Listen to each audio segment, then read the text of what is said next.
Welcome to the Tech Talks Daily Podcast, where you can learn and be inspired by real-world examples of how technology is transforming businesses and reshaping industries in a language everyone can understand. Here is your host, Neil C. Hughes. Welcome back to the Tech Talks Daily Podcast. Now, I don't know about you, wherever you're listening in the world, I'm hearing more and more from families, friends, colleagues, acquaintances about people's frustration with traditional savings accounts at their local bank.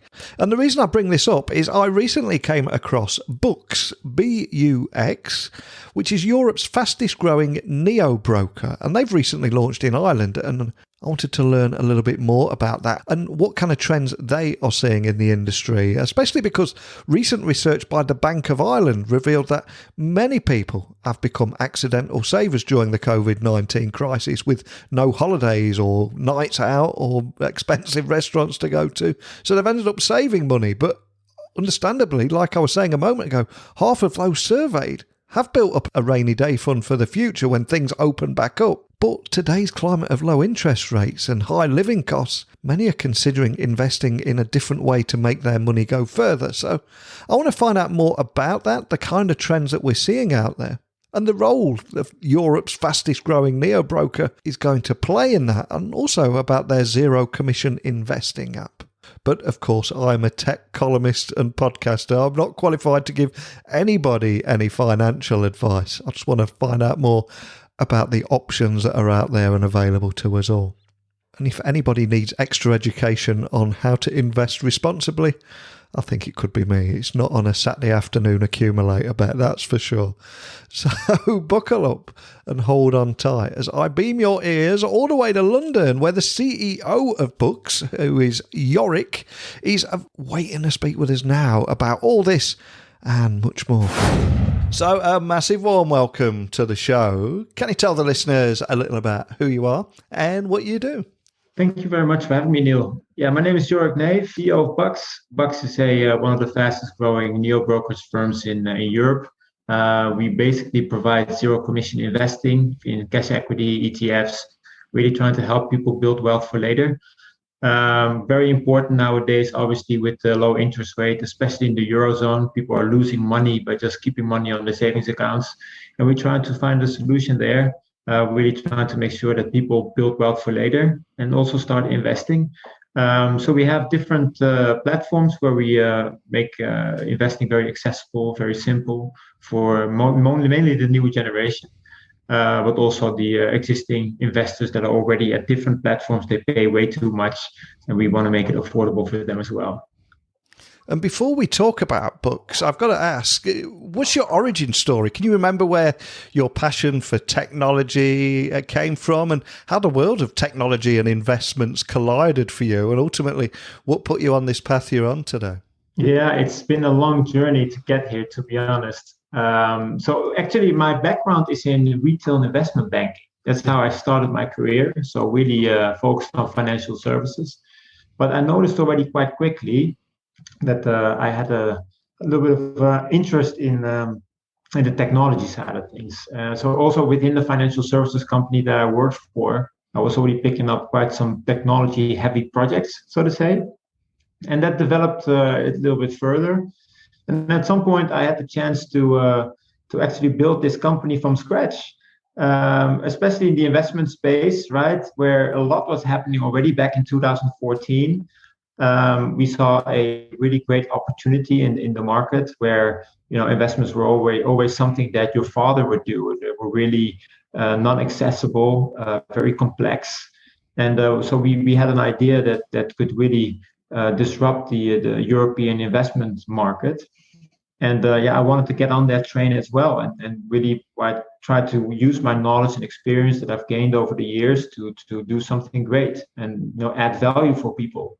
And so we started that journey, and from one thing led to another. You start digging, and at some point you are in this sort of a tunnel where you're just focused on technology, and you become a full-fledged fintech company, and that's my world now, right? That's my network, that's the people I work with, and And I'm so happy that I'm in this space because I think we're just at the forefront of something really, really great, and the journey is just starting. And fast forward to 2021, and that's exactly what you've done with BUX, spelt BUX, which has become Europe's fastest growing Neobroker that has recently launched in Ireland too. But one of the things I try and do with this podcast is try and get people thinking about technology in areas that they don't necessarily frequent that often, and put it in a language that everyone can understand. So can you tell the listeners hearing about you guys for the very first time the kind of problems that you set out to solve, and also for people that are new to this topic, exactly what a neo-broker is? Yeah, that's a good question, Neil. I think nowadays we're becoming more on the forefront of people's minds, and people start to realize the added value that we have in their lives. But that wasn't the case, of course, a few years ago. And let me explain a little bit what the situation is and why there's such a huge wave riding that we ride right now with regards to investments, retail investments, and also what neo-brokerage is. So if you drill it down, people at a certain point, they want to build up wealth for later, right? And they store their money on their savings account. In Europe especially, it's a very savings-heavy culture. So people, they put their money on the savings account, they get an interest on their savings. And normally with compound interest, that basically means that if you get an interest on your savings account, then of course that interest could add money to your savings. And because the savings amount has increased, then the interest that you get on top of that larger amount is also larger again. And that's what you call compounded interest. That was used to be, in Europe at least, the most logical way to build wealth for later. Nowadays, unfortunately, there is a negative interest rate. And that means that basically banks have to charge each other a negative rate, or they have to charge each other a fee for storing their money with them. Now, for the investor or for the retail person, that's not the impact directly. That's not directly the impact that they have. So banks normally don't charge normal people like you and me for keeping the money with them, but they do very often now already don't give you a certain interest rate anymore.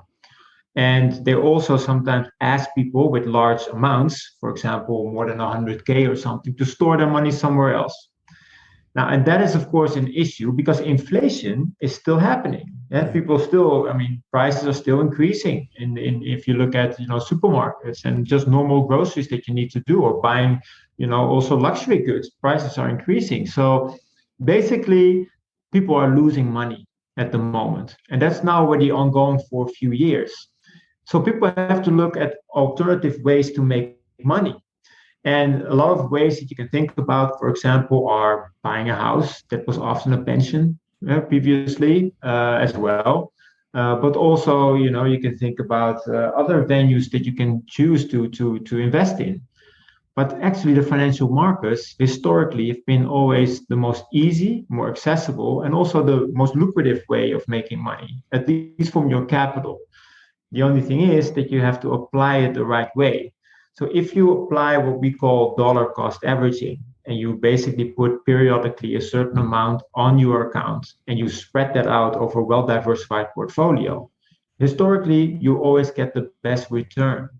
And that's what we're trying to do, actually. So we're now in this market where we created an investment solution for retail investors to start that journey by themselves and take matter in their own hands. So we launched an application, a mobile application, and with that, we're like the third wave of investment firms, right? It started with Charles Schwab, where people can buy shares with their phones. Later on, you had the Hargreaves Lansdown, and of course the E-Trades of this world, where people can start trading via web. And now you have the mobile era, where basically BUX is one of the largest neo-brokers at the moment, fastest growing neo-brokers in Europe, where you can trade via your mobile phone in a native experience. And that's what it's called, a neo-broker right now. So basically, when you drill it down, a neo-broker is actually a firm that makes it very affordable, intuitive, and accessible to start investing in an era where that is actually a necessity and not a luxury anymore. And I recently came across some research, I think it was by the Bank of Ireland, that revealed that many people have become accidental savers during the COVID-19 crisis over the last 15 months. And understandably, half of those surveyed actually want to build up a rainy day fund for the future, especially with so much uncertainty at the moment. And within today's climate of low interest rates and high living costs, many are considering investing in a way that will make their money go further. And for myself, I'm speaking to more and more people who are turning their back on those 1% interest rates on savings accounts and looking at different alternatives to the traditional methods. But I'm curious, are you seeing any trends or movement away from traditional savings accounts from the conversations you're having? Huge. It's huge, right? A lot of people are just moving away from their savings, like I just explained, and not only to stocks or ETFs, but also to cryptocurrencies, for example, right? People are looking for alternative ways to make a decent return on their capital.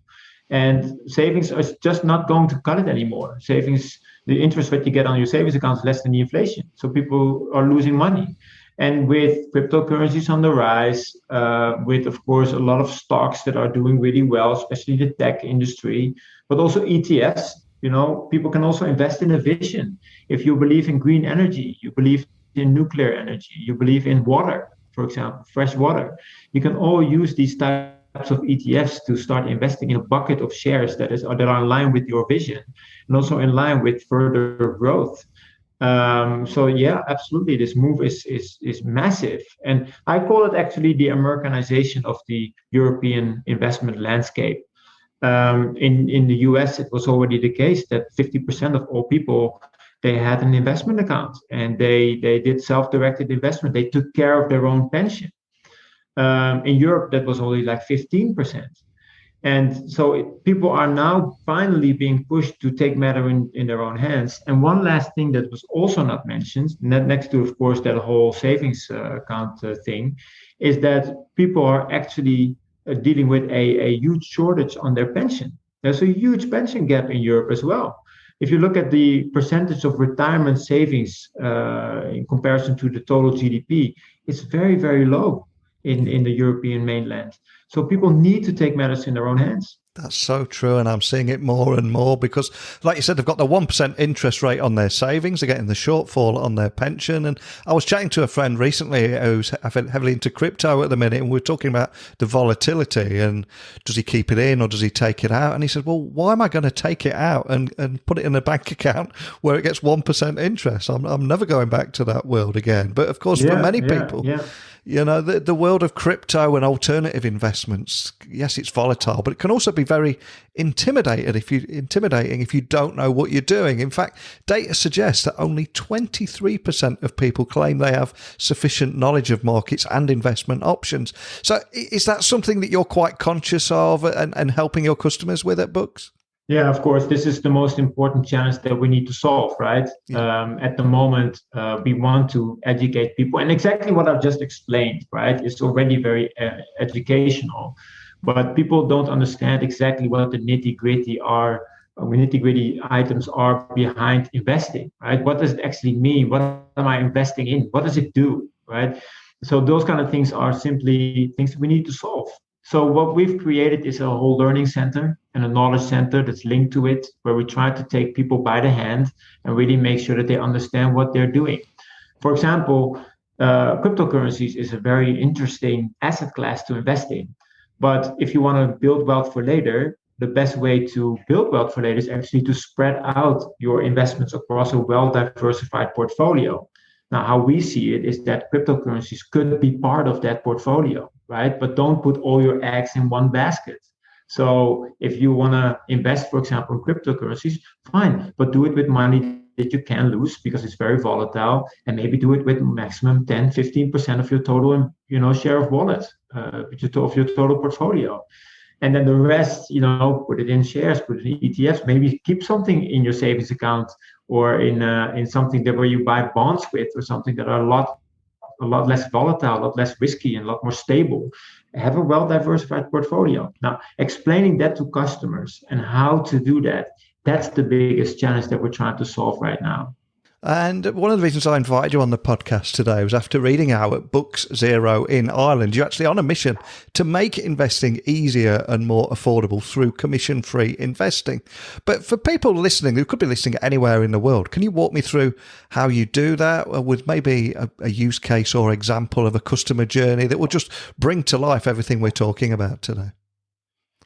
Yeah, it's a good point, right? Look, there's no such thing as a free lunch, right? Yeah. So people always ask me like, okay, zero commission, but you have to make money somewhere, right? Yeah. Of course we do, right? And we're trying to be as transparent as possible towards our customers as well.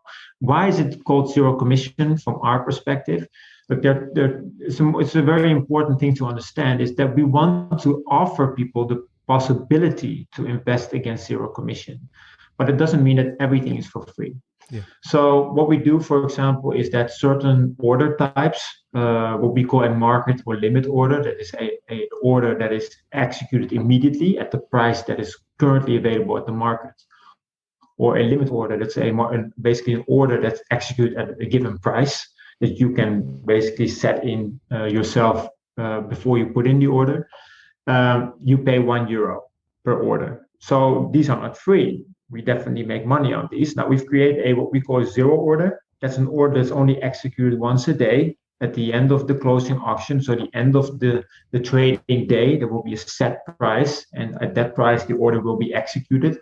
But people have to be a little bit patient for that order, right? And you don't know in advance for which price you get execution. Now, if you invest for the longer term, that doesn't matter because you're going to spread out and you're going to have periodic investments anyway. So then it's perfectly fine to make use of that zero order. It's free and it doesn't cost us pretty much, well, it doesn't cost us much because we can bundle all the orders and aggregate it and send it in one order to the market. So it doesn't cost us anything. We can offer it for free to our customers, but I can assure you that still 70% of our orders are happening in market and limit orders where people pay €1 for. So that's one of the business models. Another business model where we make money from is FX markup. So not every order is in euro, right? You can also invest in Tesla, for example, which is denominated in US dollar. So we need to convert your euros to US dollar for us to acquire that European or American share. And we charge an FX markup. So we charge 0.25% for the conversion of euro to US dollar. And that's also something we make a little bit of money on. So there are two business models behind it that facilitate us to still get a decent return while we still make it very affordable for our customers. And I can assure you, without payment for order flow, like some of our competitors are getting, I think we're the most affordable Neobroker out there in the market, or any broker for that matter.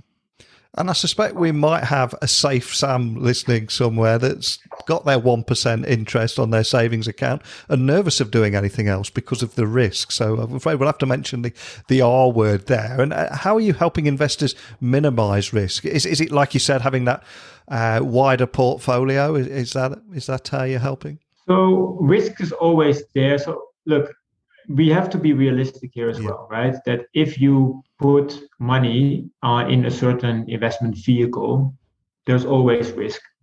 Hell, there's also risk if you put your money in your savings account. Something can happen with the bank. Nowadays, that's not unheard of. I think recently in Ireland, two banks have left the Irish market. Not that they went bankrupt, but that can happen. So there's always risks associated with the investments. The question is, how much risk are you willing to take for the return that you can also make? Now, and that is a balance that you need to make. And therefore, what we always say is that you can be very assertive. You can create a very assertive and very aggressive portfolio where you invest in single stocks and in cryptocurrencies, very volatile. And potentially your return can be very high, but the risk is also a lot higher. You can also invest in bonds and very large ETFs that don't move a lot. Then of course your risk is a lot lower, but probably your return is also a little bit lower. And what I always try to explain to people is to find the right balance that works for you. Yeah. So if you want to get a fast return, then should do it, please, only with money that you can miss, because you will run higher risk. If you want to build wealth for later and it's more like a pension for you, then put it in a well spread out portfolio. Don't put all your eggs in one basket. Invest it periodically. Really apply dollar cost averaging, and then the risk is significantly lower. But that's a balance that people need to understand. And if they understand it, then they also are able and capable to make the right decisions. Perfect advice there. And for you guys, where do you go from here? How do you see the future landscape for digital investments and cryptocurrencies and so much more? How do you see that evolving? And ultimately, what role do you see yourselves playing in this future? Because things are moving at a rapid rate now, aren't they? Yeah, it's very fast paced, and that's also quite interesting, right? And I think that it's also the dynamics of the retail investment space are here to stay. So I think it will always stay very exciting and fast moving. If you ask me the question, like, what is up with BUX and what are we expecting going forward? Look, we want to be the single destination for everyone that wants to do more with their money. So we want to get access to all the different asset classes. We also see cryptocurrencies as just a normal asset class what people want to invest in. So it's part of the total package that we will offer to our customers. So we'll have shares, we'll have ETFs, we'll have cryptocurrencies, we'll have structured products, we'll have a lot of options for people. And what we would like to do is focus on the educational aspects. So take people by the hand, help them with an investment plan where they can really benefit from compounded interest, building wealth for later, while at the same time still be able to speculate a little bit with a side portfolio if they want to. But it's clear that we want to be the one-stop shop. Our ambition is at the moment focused on Europe. We're already live in 6 European countries. Ireland is actually the newest country where we launched in, but we are going to Spain. We're going to Italy as well before the end of the year. And next year, we want to offer our services throughout Europe. And then my ambition level is even beyond Europe, because I believe that not only Europeans should be benefiting from affordability in the investment space and access to basically the financial markets, but also beyond. Fantastic. And we started the podcast today talking about your origin story and how the worlds of investments and technology collided for you. I'm going to have a bit of fun with you now and ask you, what was the soundtrack to your story there? Is there a particular song or piece of music that has inspired you or just accompanied you throughout your tech career or just helps you get your head in the zone? Is there a particular song that means anything to you that we can put on our Spotify playlist? Well, actually, I'm a huge fan, and people maybe called me old-fashioned, but I'm a huge fan of Eric Clapton. It's a great guy. I went to his live show, even though I'm, of course, a little bit younger. But one of his the songs that I like the most is "Change the World." It's a fantastic song, not only because it's just a feel-good song in general, but also because the underlying message is very, very powerful. I was wondering where you were going to go with that. For a moment, I thought you were going to say cocaine or something. I thought, man, that's not the message we want to be delivering out there, but it's a great solo in that. No, absolutely not. Now, we need to do good for the world, right? I mean, we're all dealing with, a global warming and of course, challenging pandemic at the moment. And I'm an entrepreneur, and I talk to a lot of entrepreneurs, especially here in London and in Amsterdam. And a lot of them are working in the hospitality and travel industry, for example. It's very challenging, and in the end, we need to all help each other, I think. And the only way to do that properly is to collaborate and try to do our best for the world together. Completely agree. And for anyone listening that would like to find out about any information about anything we've talked about today, about BUX, or even contact a member of your team or your community if they want to find out more information, what's the best starting point? You can, of course, connect with me on Twitter. You can connect with me on LinkedIn, but also feel free to go to our website, right? getbux.com, very accessible. All the team members are even there on the website. We're trying to be very transparent. So if there's anybody that you would like to be in touch with and learn more about, just be in touch. Just don't hesitate, and feel free to just reach out, and don't be shy. Excellent. Well, like I said, there are so many people, especially in today's client of low interest rates and high living costs, looking at exploring different methods of investment. So thank you so much for sharing the story behind BUX and how you're trying to tackle that problem. But more than anything, thank you for sharing your story as well and the inspiration behind the journey. But more, so just thank you for joining me today. Thank you very much, Neil. It was a great pleasure to have this conversation with you. And I hope just with this small conversation, I can already educate and help people a little bit along their way in building wealth for later. Thank you very much. Appreciate it. I think one of the most intriguing aspects of today's conversation is people that have been fortunate to remain in work and not be on furlough have found themselves in that unlikely position of being accidental savers with no holidays or nights out or places to go. But having now finally got a bit of cash to one side, they now found themselves in a world of 1% interest rates. But only 23% of people claim to have sufficient knowledge of markets and investment options. So I've really enjoyed hearing more about the options out there, the work that BUX are doing there. But I'd love to hear more about your experiences, insights, navigating that brave world of digital investments out there, what you like, what you don't like, and everything in between. So please email me, techblogwriter@outlook.com, tweet me at Neil C. Hughes, and my website is techblogwriter.co.uk. So keep those messages coming in, and I'll join you again tomorrow right here, right on your podcast feed, with another guest. So thank you for listening, and until next time, don't be a stranger. Thank you for listening to the Tech Talks Daily Podcast with Neil C. Hughes. Remember, technology works best when it brings people together.